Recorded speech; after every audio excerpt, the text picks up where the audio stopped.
Welcome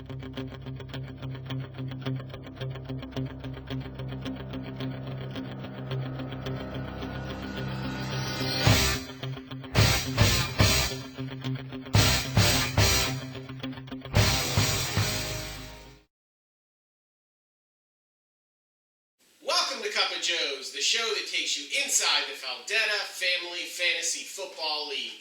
Happy Halloween to everybody out there. I am your host, Joe. As always, joined beside me, the dinosaur to my Indiana Jones, Joey? Dinosaur. Right. Well, listen, before we get into this week's show, I think we should just take a moment just to thank everybody who was on last week's show. Hall of Famer Joe Montana, thank you so much for sitting down with us for a 30-minute interview. It was amazing, talking about the dynasty that was the San Francisco 49ers of the 80s. Future Hall of Famer Eli Manning, thank you so much for coming on and taking us back through your career and all those big Super Bowl victories. You guys were so gracious with your time. We really appreciate it, and we really appreciate you sticking around after the show to help us paint our new backdrop to our set. That was really, really nice of you guys. This looks great. It really looks great. So thank you to everybody who made last week's show possible. We really appreciate it. And thank you to Spirit of Halloween for making this possible. I'm now a dinosaur. 5-year-old me is in shock. Let's continue. All right, well, let's get to this week's scores. Hanna evens her record up at 4-4 with a win over the Maddington Matty Bears. Drops Matty to 3-5 and really puts the season on the point of close to the brink of no return. His team really can ill afford another loss this season. The Kansas City Cates gets a win over O'Doyle Rules, scoring a massive 141 points with a huge week by Tevin Coleman. That actually moves Katie to 3-5 and keeps her alive in the playoff hunt as well. Drops Craig to 3-5, and really now what we see is Maddie, Katie, and Craig are a game out of that final playoff spot. Really can ill afford another loss. The dominance that is Ken Faldetta continues as he puts up 113 points and beats the Punishers, dropping them to 2-6 on the season, all but eliminating them from playoff contention this year. Joey, your team bounces back in a huge way this week, scores 135 points, beating the South Park Cows. Drops the Cows to 4-4, and their short-lived reign as first place in the Eastern Division doesn't last longer than a week as they drop into third place with that loss this week. And then my team, after 3 losses in a row, the Pawnee Drunken Savages put up 138 points by the huge week by Aaron Jones. Best of Judy's reigning men, drops Judy to 5-3. So, Joey, what do you think about this week's action? I feel like things are kind of starting to, I'm going to take this off. Thank you. It's a little inconvenient. I appreciate that. But I feel like at this point we've kind of gotten to the point where I kind of feel like I know how things are going to play out. I feel like really it's just going to be Craig, it's going to be Kate, and it's going to be Matthew, who are going to really be fighting it out for that last playoff pick. Insert joke here. I really do think that Craig's going to take this one. I feel like he was given a bad bunch, and he's really made that team a force to be reckoned with, which is very impressive considering that for that team, I'm not sure they could solve one of those preschool puzzles where you put the cylinder in the cylinder hole. So, yeah, positives. Things are looking up. Things are looking up indeed. Let's go over to the standings. Before we do that, I'm going to switch over from Raiders of the Lost Ark, Indiana Jones, to Temple of Doom, Indiana Jones. You're just doing that because you're hot. I'm moving through the franchise. I'm actually going to get super old and cranky by the time I get to part 4. You weren't?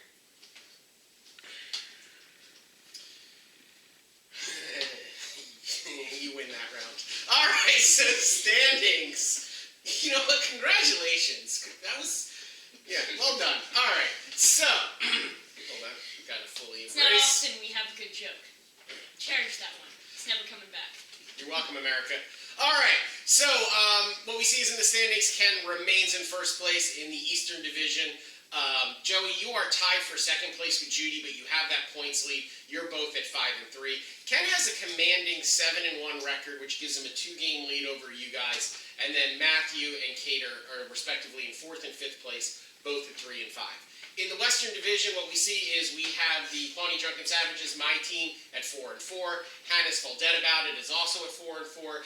And Tommy's South Park Cows, again, also at 4-4. My team has the points lead, so right now I'm in first place. Hannah's in second, and Tommy's in third. And the points lead is pretty huge for me right now because it gives me a first-round bye. O'Doyle Rules drops into fourth place with his loss this week to the Kansas City Kates, and the Punishers not having a great year for two-time league champion Tom Faldetta as he lands in fifth place. You know, sometimes you just have bad years. Sometimes you just look like you're going to have a really good decade and win at the beginning and everything looks great, and then your offensive line is just terrible. And then you get this rookie guy, and his last name is Flowers, and then he underperforms like an idiot, and then you get this new kid, and he looks great, and he's a junior, I like that, but looks like he's an idiot as well, and you have to trade him away to the freaking Browns, and now you lost your star quarterback, yeehaw. I'm not bitter, you're bitter. Let's continue. Let's continue. As we look at it, we're getting to that point in the year where it's really time where we're going to have to look at the playoff seeding. And so far, number one overall with our playoff seeding is the Ken Feldetta's Kevin O'Shea Cowboys. They stand at 7-1. My Pawnee Drunken Savages are at 4-4 on the season. We're in first place in the Eastern Division, and because of that points lead, we have the number 2 spot in the playoffs, and we would be getting a first round bye if that holds. Stop. I'm sorry. So your standings right now are 4-4. Yes. Same as Tommy's, and he's at the bottom, and you're Yes. second. Also, I have 5-3, and I'm in third. Yes. I don't think the system works. So, because my team is in first place in my division, and my division is so competitive, we have a lot of 4-4 teams. I'm leading that division, which gives me a bye in the first round. But a lot can change. There's a lot of football left to be played. Your team at 5-3 and in second place in your division, it's the third playoff seed, which means you would have a first-round matchup against Tommy's South Park Cows, who has the number 6 seed. And there were number 4 and 5 seeds, respectively. Judy and Hannah would play in a 4-5 matchup. So that's where the playoff seeding is right now. Really, then you have that final 4-4 team is Tommy's team. You have a whole bunch of 3 and 5 teams that are really still in it, but could ill afford to lose again. Katie's Kansas City Kates, Matthew's Matty Bears, and the O'Doyle Rules team. So they're still mathematically alive, can still fight for one of those final playoff spots. Yeah. Really could go either way down here, but I feel like the farther up you go, the more it's kind of set in stone. The more it's like, yeah, Ken's getting first spot. You're probably going to get second or third spot. I'm probably going to at least make the playoffs somewhere. I don't know about Judy. She started out great, and she is still really good, but, I mean, there could be some holes there. And then, like, down here, I have no idea. So, like, I couldn't think of a joke this time. So, yeah. I can't think of a joke most of the time. Anyway, moving right along. My burn was better. Still trying to recover from that one. Yep. Alright, so for this week's interview, we welcome none other than the owner of the 7-1 Kevin O'Shea Cowboys, holder of the top seed in the playoffs so far, the team that has a 2-game lead in its division and has really been a dominant force in our league this year, Ken Faldetta. Ken, how are you doing? I'm feeling great. It's a wonderful Tuesday. It's great to be on top. Well, you really are having an amazing year. What do you attribute to the success of your team? I think that I've had some really good weeks. I think that I squeaked by on a couple of the weeks, but I would say mostly I've been over 100 points, sometimes over 120. So I think that, week in, week out, I'm getting good production. I'm super excited about Dalvin Cook. He was, maybe the pick of the year this year, and I've got decent production out of the people I have on the Arizona offense and good value out of Kyler Murray. I think it's been a good year for me so far. So if there's a spot on your team, is there an area of concern that you, as you look to this team and tweak the lineup going into the playoffs, do you think that there's a spot on your roster you need to improve, or are you content with where you are? I think that I like to use my own guys. There isn't a ton of trading in our league, so I think you got to be happy with who's on your roster. And I think that the guys I have on the roster are the guys that are going to take me where I need to go. I'm a little worried now that Arizona made a move to get Kenny Drake. I think maybe David Johnson's injury is a little more serious than they're leading on to go out and sign another running back. And then I don't own Kenyon Drake, so that share of the Arizona backfield I'll lose. So I hope that I can get production from Sonny Michel, one of those other guys on my bench, to hopefully make up for it. So Ken, as you look at your standing right now, you have a 2-game lead in your division over both my partner Joey and Judy's reigning men. This week you are playing those reigning men. You are projected to win pretty handsomely right now, but that's with Judy not having a full lineup right now. How do you feel about your matchup this week? I feel good. Like I said, I've got really consistent production. It sounds like even AJ Green might play for the first time this week. So I'm moving in a positive direction. And I think I have some cushion that, with David Johnson still being hurt and, some of my other guys, still being questionable with Adam Thielen being out also. If I drop this week, I'm not stressing about it too much, but I'm definitely not giving Judy anything for free. All right. So if you look at another team in this league as sort of being your major competition to stand in the way of your first championship, who do you think that would be? I'll be honest, I'm worried about Joey's team. He's got really good production. He's been scoring, in the upper levels of the league kind of every week so far. And I feel like Joey doesn't talk highly of his team that often, but I just want to bring some attention to it. I mean, the thing about my team is that, I get great production from guys like Deshaun Watson. So just this week, if I can find it, newfangled iPads and not having a button for some reason. I'm getting great production out of Deshaun Watson, McCaffrey, Diggs has been pretty good, Evans, but, if you look on my bench, a lot of the guys just, aren't doing well. A lot of the guys just, are getting, goose eggs or, nothing. I don't know. I've never really been, I've always felt that, if one of my players gets hurt, that's the end of the season. One of my starting players gets hurt, it's kind of the end of the season, because, I can't do anything then, because, I have no depth. My depth is, all goose eggs, and, I don't know. It's scary. Well, it's not in my nature to wish harm on anyone, but if some of your players would maybe have to attend the birth of a child, maybe have to take a trip overseas to visit a long-lost relative and miss some weekends, particularly if it's against me, I hope that happens. No. All right. Well, Ken, we thank you so much for taking the time out of your busy schedule to join us this week. I mean, I think that most of our fans know we really wanted Hannah, but her schedule was busy. So in lieu of not being able to get Hannah, we really do appreciate you taking the time to be on our show this week. One quick question. Sure. So, can you give me back my DS? Give me back my DS, please. It's been 8 years since I played Superhero Squad on the DS, and I'm breaking, man. I'm surrounded by all these games, Super Mario Odyssey, and all of them are just, they're terrible. They're terrible compared to that game. I need it! Well, I'm nothing but a man of the people. So, if having another interview is what the people wanted, I was happy to be of assistance and be available. And then Joey, I will look to return. Yay! The contract had specified that I had to return it within a certain time. Hopefully there are no late fees, but I will return it. Well, Ken, thanks so much for being on the show. Everyone, Kevin O'Shea Cowboys owner and league co-commissioner Ken Feldetta. Thanks, Ken. Good luck on the rest of the season. Good. All right, Jim. Ken Feldetta, classy as always to the very end.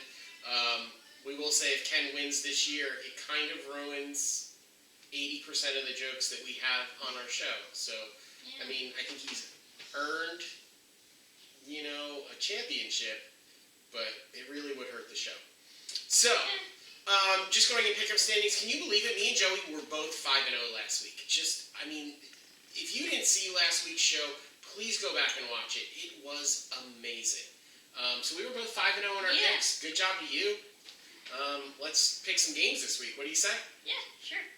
All right. So first matchup of the week, we have the 3-5 O'Doyle Rules against the 2-6 Punishers. I would really like to take O'Doyle rules. Unfortunately, he has Matt Ryan, and Matt Ryan is on bye, and he doesn't really have a really viable backup quarterback. So I think Craig's going to be actually searching the waiver wires for a quarterback for this week, and I don't like that. I think what I'm gonna have to take the Punishers this week to pick up their third win, and I think unfortunately this loss this week is really going to put the O'Doyle rules out of playoff contention. But I'm going with Craig. I'm going with the Punishers to win. You see, I don't see it. Like, yeah, they don't have a great quarterback, but like, there's some pretty good quarterback, like some good C, B tier quarterbacks on waivers. That's not too terrible. And everyone else on their team is expected to outperform highly the competition. Personally, I think if Craig sets a lineup and does things good, I think that it would be very hard for him to fail, and I think he'll end up scraping into like position 4, position 5 in the playoffs. You know, I trust him. I trust you, Craig. I trust you. All right. The marquee matchup of the week: Joe versus Joey. My 4-4 Pawnee Drunken Savages against his 5-3 File Not Found. You know what? I'll make you a deal. I'll make it to you on camera. You remember the argument of 2018? I don't want to talk about the argument of 2018. Listen, a lot of tension's been growing. I'm feeling it. It's backstage and all. Let's just do this. Whoever wins this wins the argument of 2018. Deal? No deal. I was right in 2018. I'm right in 2019, and I will be right in 2020. We said we weren't going to talk about this. You said we weren't going to talk about this, but You know what? I'm picking me to win because you're a big jerk. Alright, fine. Fine then. I'll pick me to win. Actually, no, I don't have that self-esteem. Fine, I'll pick you to win. But only because I'm polite. Polite. Polite. I'm a bully. Polite. I'm a polite dinosaur. I'll have you know. You're a real high-class duck. All right. In a matchup of 3 and 5 teams, I really think the winner of this team is right back in the playoff race, and the loser of this one, I think, unfortunately, is going to have too much ground to make up. We have the Maddington Matty Bears at 3 and 5 against the Kansas City Cates, also at 3 and 5. Kate had a huge week, and the emergence of Tevin Coleman at running back, I think, really does something very nice for her team. As dimension they didn't have before, but unfortunately, until we know when Patrick Mahomes is going to be back, it's really hard to pick Katie's team not without Patrick Mahomes. It's such a big part of her team and such a big part of her offense. She had a huge week this week, scoring 138 points without him, but I'm afraid I'm going to have to take the Maddington Matty Bears. Well, I don't think you're giving the cats enough credit. Have you seen cats nowadays? They're freaking horrifying. They don't die. You can't kill cats. Not only just because they have 9 lives. Have you seen cats falling? They always land on their feet. I don't know how they do it. I mean, unless you're Minecraft Steve, you shouldn't be able to do that. And frankly, I think the Kates are going to figure it out. Or just accidentally press the nuke button. Either or. Either or, picking your mom should never be a bad thing. Yeah, especially since she's in the other room, and it seems impolite to pick against her. So, I think this is a really, really important matchup. You have the 4-4 South Park Cows against the 4-4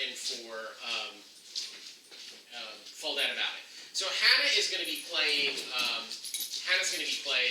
Tommy. They're both 4-4 teams. Whoever loses this is going to drop to 4 and 5, and then whoever wins in the Katie Matthew matchup is going to move to 4 and 5. So this is a huge game. Whoever loses this one is, for all intents and purposes, going to be tied for that last playoff spot. Tommy, I don't know, man. He's got a really good team. He's got a lot of running backs, but he doesn't seem to get week in and week out production the way that we thought he would. And I guess maybe that's why he's at that 4 and 4 mark. Whereas Hannah's team seems to be playing better as of late. I think I gotta go with Hannah on this one. And you see, this is a tough one. Because as you all know, Mom will bake loser cookies to whoever she wins against. And if Tommy were to theoretically win this match, and Kate were theoretically win her match, then they would both meet, and as series tradition, Mom would be Tommy, and all would be right in the world, and she would bake chocolate chip cookies. However, with the emergence of oatmeal raisin cookies, I feel that is too great of a possibility, and overall I will have to back Hannah for this concern. Oatmeal cookies are a big problem. The number one source of global warming. That's a lie. But I don't like them. Okay. All right, our final matchup of Week 9, we have the 5-3 Judy's Reigning Men against the 7-1 Kevin O'Shea Cowboys. Ken's been dominant in the league this year. It's hard to believe that he will not continue to be dominant in the league this year. He's only lost once. It's just, at this point, I don't think I see how you can pick against Ken. His team has been so good.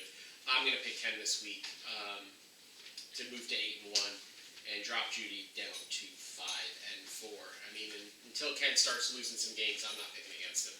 I mean, yeah, I gotta agree. I mean, Ken, he's unstoppable at this point. He's bringing guns to knife fights. He's just gonna win every time. Doesn't matter how bad his aim is. He's just gonna win. Winning. Well, Johnny, that brings us to our Judy Quality Award. And this week, the Judy Quality Award goes none other than to Katie Faldetta and the Kansas City Kates.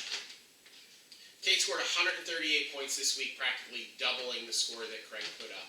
She moved her team to 3-5 and keeps her team alive in the playoff race. Congratulations, Kate. You are Judy Quality. Every week. Every week. Good night, everybody. And a cut here. That's all the time we have for Joey. I'm Joe. Thank you so much. I'm sorry. We'll try better next week. But I gotta win this time.